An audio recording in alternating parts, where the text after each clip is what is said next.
amahoro y'Imana kuri ubana twe umunsi ku wundi muri gahunda zacu z'amakuru hano kuri MTV show ndetse na Gasabo News 24. Nimba uri mushya hano nagusheza gukora subscribe cyangwa se s'abone kugira ngo ujye mu mbere bagirwa n'amakuru n'ibiganiro tugutegurira umunsi ku wundi. Nimba ukunze ibiganiro byacu bisharinge bigere ku bantu benshi bashoboka ndetse usangiza igitekerezo cyawe hasi muri section ya comment. Dusangira ijambo uduha ibitekerezo byawe. Ndetse nimba ukunze ibiganiro byacu kanda like ibyo birahagije butukubatse mu buryo bumwe cyangwa se ubundi. Nguhaye ikaze muri gahunda y'amakuru na mugiye kwekeza muri Republika Demokarasi ya Kongo. Lt.Gen MASUNZU PACIFIQUE yibukije FARDC kwigomba kwirukana burundu M23. Umuyobozi w'akarere ka gatatu ka gisirikare mu ngabo za Republika Demokarasi ya Kongo Lt.Gen MASUNZU PACIFIQUE yibukije abasirikare b'iki gihugu ko ari bo ubwabo bagomba kwirukana burundu AFC M23. Ino ngiye kwibandaho muri gahunda y'amakuru. Icyo nagusaba nimba uri mushya hano dukora subscribe cyangwa se s'abone kugira ngo ujye mu mbere y'igwa n'amakuru n'ibiganiro tugutegurira umunsi ku wundi. Nimba kunze ibiganiro byacu bishenge bigere kure hashoboka kanda like ndetse nusangize igitekerezo cyawe hasi muri section ya comment. Ndiye mugiye kwa muri gahunda y'amakuru nitwa Etienne Besa nguhaye ikaze.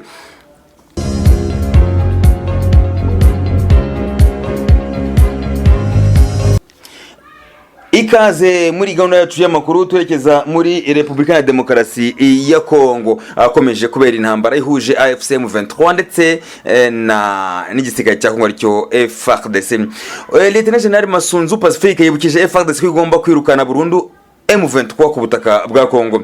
Uyu muyobozi w'akarere ka gatatu ka gisirikare mu ngabo za Republika ya Demokarasi ya Kongo Lt.Gen MASUNZU PACIFIQUE yibukije abasirikare b'iki gihugu ko ari bo ubwabo bagomba kwirukana burundu ingabo za AFC M23. MASUNZU PACIFIQUE yatanze ubwo busabe ubwo yasuraga imitwe y'ingabo za Republika ya Demokarasi ya Kongo ziri mu bice bitandukanye bya territoire ya Walikale mu rwego rwo kuzitera akanyabugabo. Mu manuro yahaye aba basirikare yamenyesheje ko umutwe wa M23 ukigenzu igice kinini cy'uburasirazuba bwa Kongo, ayibutsa ko nta munyamahanga uzirukana burundu zirenye cyamba bidakozwe n'abasirikare ba Kongo bo ubwabo.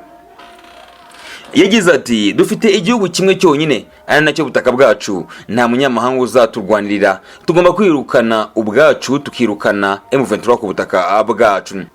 MASUNZU PACIFIQUE kandi yasabye abasirikare ba FARDC kubera inkoramutima inzego za leta ya Kongo by'umwihariko Perezida Felix Antoine Tshisekedi Chilombo usanzwe ari umugaba mukuru w'ikirenga w'ingabo za FARDC.